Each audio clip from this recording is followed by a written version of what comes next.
Hello नमस्कार। तो कैसे हो आप सभी? स्वागत है आप सबका आपके अपने YouTube channel him study group में।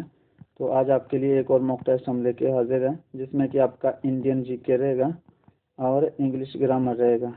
ठीक है, तो वीडियो जो हर रोज़ शाम को 7:30 बजे अपलोड होती है, तो अपने टाइम से वीडियो को वॉच आउट कर लेना। और आप हमारे टेलीग्राम चैनल से भी जुड़ सकते हैं, जिसका लिंक जो डिस्क्रिप्शन बॉक्स में दे रखा है।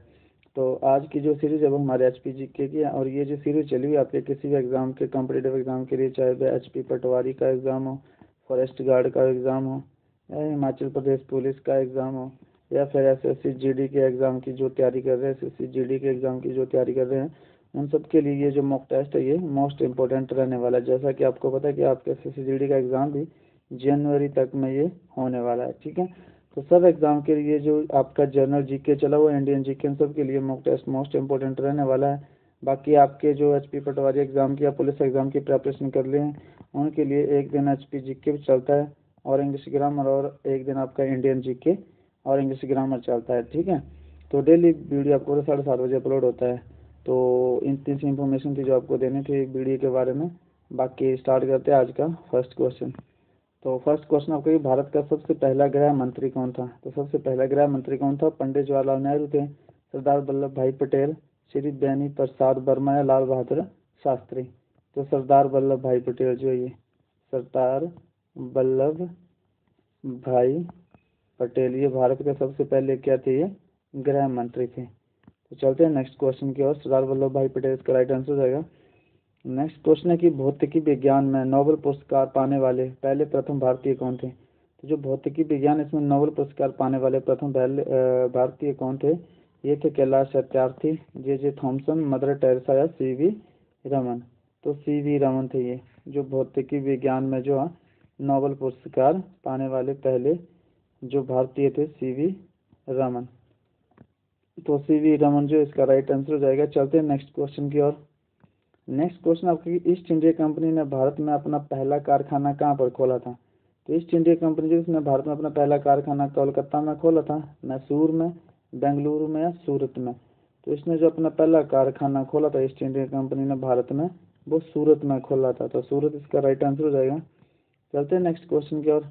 नेक्स्ट क्वेश्चन है कि किस भारतीय एथलीट को उड़न परी, ठीक है, किस भारतीय एथलीट को उड़न परी के नाम से भी जाना जाता है? तो मीराबाई चानू को, हिमा दास को, PT उषा को, या इनमें से कोई नहीं? तो जो PT उषा है, इनको जो वो उड़न परी के नाम से भी जाना जाता है, PT उषा को। तो PT उषा जो इसका राइट आंसर हो जाएगा। चलते हैं नेक्स्ट क्वेश्चन की ओर।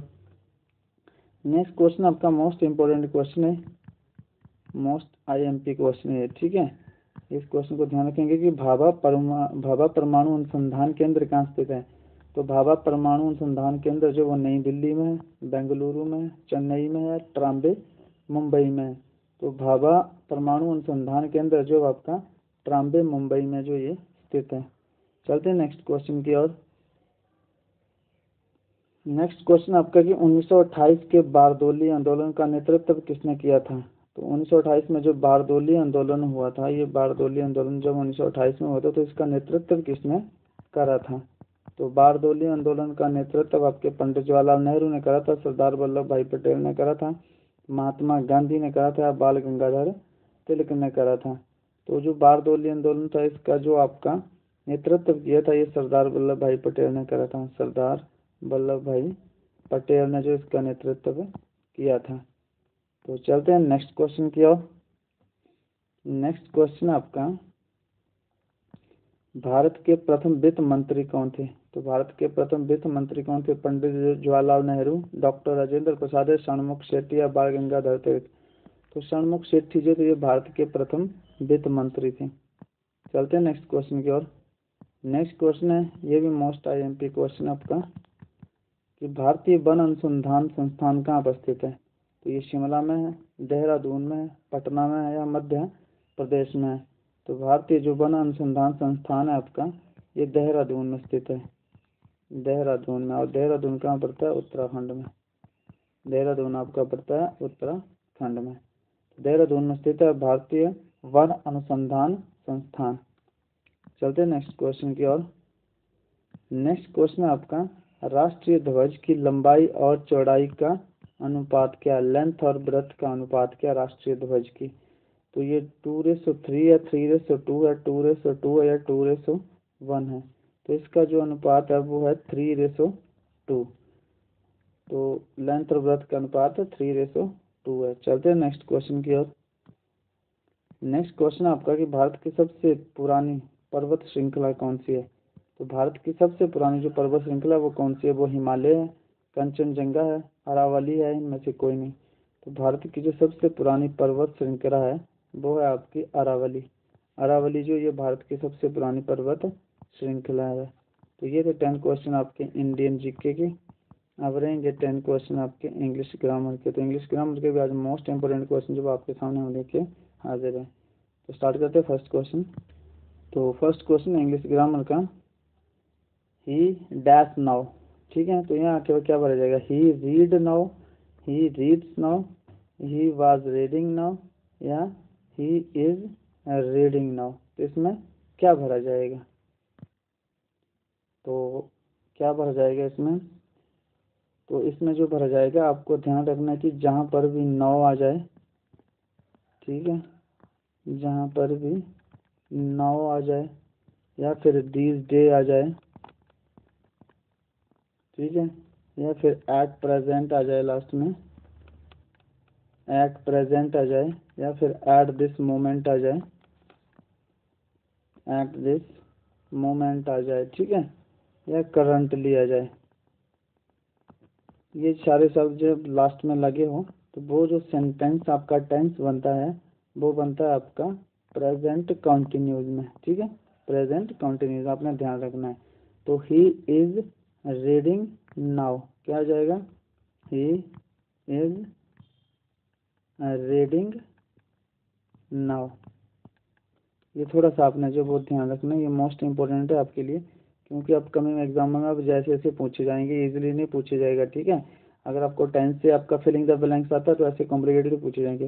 तो आपको बस ये पता होना चाहिए कि जहाँ पे लास्ट में नाउ आ जाए, दिस डे आ जाए, एट प्रेजेंट आ जाए, ठीक है, एट प्रेजेंट है ये साथ में, एट प्रेजेंट आ गए, ठीक है, या फिर एट दिस मोमेंट आ जाए या करंटली आ जाए, तो वहाँ पे जो आपका टेंस बनेगा वो प्रेजेंट कंटिन्यूस का बनेगा। ठीक है, तो ही इज रीडिंग नाउ, ये थोड़ा सा ध्यान रखेंगे आप।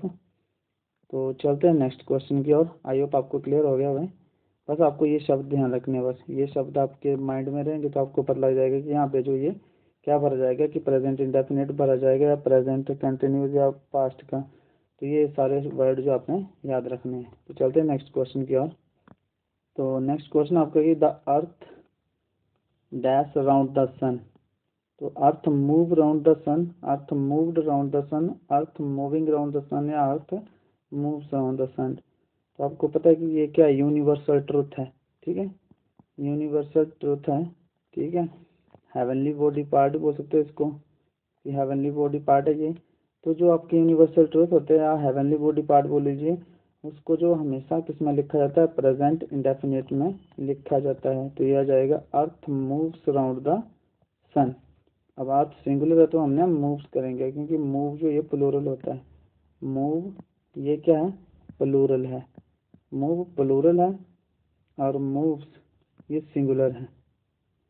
आपको बताया कि वर्ब में जब जब की बेस फॉर्म होती है वो प्लूरल होती है, और जो आपकी वर्ब के साथ एस या एस लग जाता है ये क्या हो जाती है? आपकी सिंगुलर हो जाती है। तो अर्थ मूव्स अराउंड द सन। चलते हैं नेक्स्ट क्वेश्चन की ओर।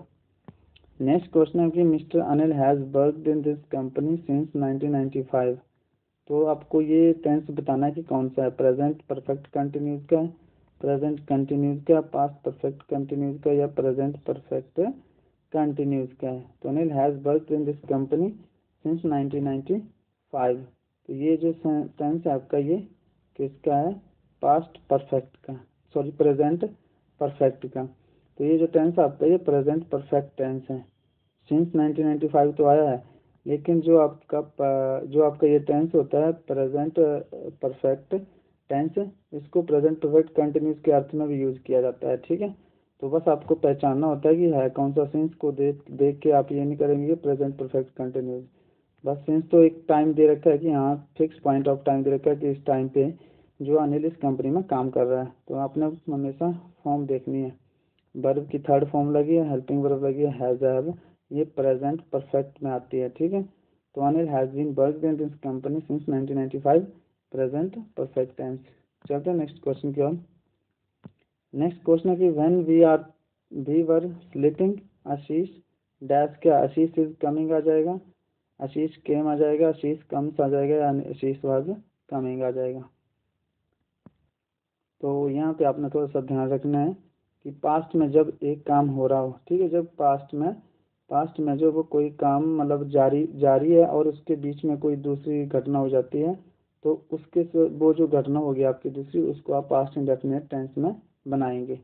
ठीक है, तो यहाँ पे क्या बोला है, व्हेन वी वर स्लीपिंग, जब हम सो रहे थे। तो एक काम हो रहा था ना, जब एक काम हो रहा हो, बस ये थोड़ा सा ध्यान रखेंगे, जब एक काम हो रहा हो, ठीक है, ये काम हो रहा है, क्या हो रहा था, हम सो रहे थे, ठीक है, और उसके बीच में दूसरा काम क्या हो रहा है, आशीष के आने का। ठीक है, आशीष आया, दूसरा काम क्या हो रहा है, ये एक काम हो रहा था और यहाँ पे दूसरा जो वो एकदम हो गया। ठीक है, जब एक काम हो रहा हो, बस ये ध्यान रखेंगे थोड़े से, और जो दूसरी घटना हो जाए साथ में दूसरी, एक हो रहा था हम सोने का, लेकिन आशीष आ गया, अचानक आ गया, तो वो जो आपका फर्स्ट जो जो दूसरा काम होता है आने का, जैसे आशीष आया, तो ये आप लिखेंगे पास्ट इंडेफिनेट में, पास्ट इंडेफिनेट में। तो when we are sleeping Ashish came, second form लग गई ना, आशीष केम, तो आशीष केम हो जाएगा। जब हम सो रहे थे तो आशीष आया, तो बन भी वैसा रहा, आशीष आया, आशीष आया, तो आया ये किस में आता है आपका, पास्ट इंडेफिनेट में। तो वही सेंस बन रही है, वैसे आपने यहाँ पे पुट करना है कि पास्ट में जब एक काम हो रहा हो और दूसरा काम शुरू हो जाए तो दूसरी घटना है वो पास्ट इंडेफिनेट में लिखी जाती है। तो when we were sleeping Ashish came, when we were playing mother came. ठीक है, when we are going to school, when we are going to school Anil came. बस ऐसा देखना है कि जब एक काम हो रहा हो तो मतलब दूसरा अचानक आ जाए तो उसको पास्ट इंडेफिनिट में लिखेंगे। चलते हैं नेक्स्ट क्वेश्चन की ओर। नेक्स्ट क्वेश्चन आपका, Rajesh completed this work last night. तो Rajesh complete this work last night, तो डू नॉट आ जाएगा, डज नॉट आ जाएगा, वाज नॉट आ जाएगा, या डिड नॉट। तो आपको थोड़ा सा यहाँ पे ध्यान देने वाली बात है कि यहाँ पे क्या लिखा है, लास्ट नाइट। ठीक है, तो मतलब पिछले कल की बात है, लास्ट नाइट लिखा हो, एगो लिखा हो, यस्टरडे लिखा हो। ठीक है, ये थोड़ा सा ध्यान रखेंगे आप, यस्टरडे लिखा हो, लास्ट वीक हो, ठीक है, लास्ट मंथ हो, लास्ट ईयर हो, ठीक है, तो मंडे लास्ट हो, तो आपको पता है कि ये पास्ट की बात हो रही है। ठीक है, जैसे Rajesh complete his work last night, तो लास्ट नाइट पास्ट की बात हो रही है, तो प्रेजेंट के तो आएंगे नहीं, डू और डज प्रेजेंट के हैं, बाद कंटिन्यूज का ये आएंगे नहीं, ये आएगा सिर्फ पास्ट इंडेफिनेट का। तो Rajesh did not complete his work last night, तो डिड नॉट आ जाएगा इसमें, क्योंकि नेगेटिव में ना, नेगेटिव में तो सारे नेगेटिव में बताने हैं, तो नेगेटिव में डिड नॉट आ जाएगा। चलते हैं नेक्स्ट क्वेश्चन की ओर। नेक्स्ट क्वेश्चन आपका कि नेहा एंड सायरा, ठीक है, Neha and Saira dash cricket those day, मतलब इसका मतलब है कि नेहा और सायरा उन दिनों क्रिकेट खेलती थी। ठीक है, तो उन दिनों, अब यहाँ पे थोड़ा सा आप ध्यान रखेंगे, जैसे आपने प्रेजेंट में रखा है कि दीज डे आ जाए, दीज डे आ जाए, पीछे जो भी रखा आपने ये कि जहाँ पे दीज डे आ जाए, नाउ आ जाए, वो आपने प्रेजेंट कंटिन्यूज में लिखने हैं, एट द प्रेजेंट आ जाए, ठीक है, at the present present moment आ जाएगा, करंटली आ जाए, वो प्रेजेंट इंडेफिनिट में, सॉरी प्रेजेंट कंटिन्यूज में लिखे जाते हैं। नाउ दीज डे, ठीक है, at this moment, at present और करंटली, वो शब्द आ जाए लास्ट में तो वो प्रेजेंट कंटिन्यूज में लिखे जाते हैं। लेकिन जहाँ पे आपका क्या आ जाए, दोज डे आ जाए, दोज डे आ जाए, या फिर देन आ जाए, ये दो शब्द लास्ट में आ जाएं तो वो आप लिखेंगे पास्ट कॉन्टिन्यूज में। ठीक है, ये ध्यान रखेंगे। Neha and Saira was reading, ठीक है, नेहा एंड सायरा, एंड है ना तो बार बार में आएगा, यहाँ क्या आ जाएगा, बार आ जाएगा, ठीक है, क्योंकि प्लूरल है और बार तो सिंगुलर के लिए आता है। तो Neha and Saira were reading, sorry, Neha and Saira were reading, तो रीडिंग में थोड़ा सा करेक्ट कर लेना, प्लेइंग आएगा, ठीक है। यहाँ पे क्या आ जाएगा, प्लेइंग, और ये जितना जैसे ये सारे इनको छोड़ो, इसको ऑप्शन को छोड़ दो, सीधा प्ले आ जाएगा, ठीक है, क्योंकि Neha and Saira were playing those day, इन दिनों जो वो खेलती थी, क्रिकेट नहीं है, क्रिकेट में सीधा Neha and Saira playing cricket those day, Neha and Saira playing cricket those day. इसको करेक्ट कर लेना थोड़ा सा, यहाँ से इसको अच्छे से करेक्ट करता हूँ मैं पूरे सेंटेंस को। बस आपने थोड़ा सा ये ध्यान रखना है कि नाउ आ जाए और दो डे आ जाए, ठीक है, तो वो आपने सेंटेंस लिखना है प्रेजेंट कंटिन्यूस में। अब ये जो ऑप्शन है, ऑप्शन को आप थोड़ा सही कर लेना, ऑप्शन इसमें सीधा आ जाएगा वर प्लेइंग, ठीक है, वर प्लेइंग, बस ये ध्यान रखना थोड़ा सा, Neha and Saira were playing cricket those day, उन दिनों जो वो क्रिकेट खेलती थी, क्योंकि पास्ट कंटिन्यूस में आएंगे ये, जहाँ पे भी नाउ आ जाए और दोज डे आ जाए। चलते हैं नेक्स्ट क्वेश्चन की ओर। नेक्स्ट क्वेश्चन है कि Anil is going home dash January, तो जनवरी क्या है, ड्यूरेशन है, तो ड्यूरेशन के लिए आप हमेशा किसका यूज़ करेंगे, इनका यूज़ करेंगे, ठीक है। तो Anil is going home in January, जनवरी में वो घर जाएगा। चलते हैं नेक्स्ट क्वेश्चन की ओर। नेक्स्ट क्वेश्चन है कि Rajesh is,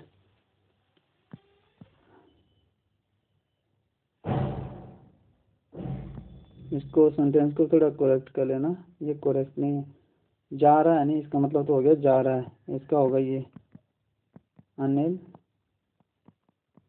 will go to home in January, JANUARY, ठीक है, JANUARY, तो Anil will go to home January, क्योंकि अनिल जो वो घर में, अनिल जो वो जनवरी में घर जाएगा, ना कि अनिल जो वो घर जा रहा है जनवरी में, ठीक है। तो हम फ्यूचर की कोई बात बता रहे हैं तो उसके लिए आप फ्यूचर की टेंस का यूज करेंगे, Anil will go to home in January, जनवरी में वो घर जाएगा। बस आपको ध्यान के रखना कि ड्यूरेशन आ जाए तो आपके साथ आप ड्यूरेशन में जैसे आपका मंथ आ जाए, ठीक है, ईयर का नाम आ जाए, फिर वीक आ जाए, तो ये सब के साथ आप इनका यूज करेंगे। चलते हैं नेक्स्ट क्वेश्चन की ओर। नेक्स्ट क्वेश्चन है कि राजेश इज ऑनेस्ट, ऑनेस्ट क्या है, एडजेक्टिव है, और एडजेक्टिव के साथ नो आर्टिकल यूज होता है, एडजेक्टिव के साथ नो आर्टिकल, तो यहाँ पे नो आर्टिकल आ जाएगा, लेकिन ऐसा लिखा होता है राजेश इज ऑनेस्ट मैन, तो यहाँ पे क्या आता है, राजेश इज ऑन एनेस्ट मैन, क्योंकि अगेन नॉन आ जाए, और नॉन आ गया, नॉन को क्वालिफाई कर रहा है एडजेक्टिव, तो इससे पहले आपका आर्टिकल आ जाता है, तो अकॉर्डिंग टू सिचुएशन आएगा, अकॉर्डिंग टू वर्ड जो यहाँ पे लेटर होगा उसके अकॉर्डिंग आर्टिकल आ जाएगा, तो Rajesh is an honest man. चलते हैं नेक्स्ट क्वेश्चन की ओर। नेक्स्ट क्वेश्चन की water is useful for life, तो water is useful for life universal truth है, फैक्ट है, तो इसके साथ आप नो आर्टिकल यूज करेंगे, ठीक है। सबको पता है कि जो जिंदगी में जो वो वाटर जो वो लाइफ के लिए जरूरी है, तो नो आर्टिकल यहाँ पे आ जाएगा। चलते हैं नेक्स्ट क्वेश्चन की ओर। नेक्स्ट क्वेश्चन आपने सिनोनिमस ऑफ एक्स्ट्रावेगेंट, एक्स्ट्रावेगेंट होता है खर्चीला, इसका आपने जो वो क्या बताना है, सिनोनिमस बताना है।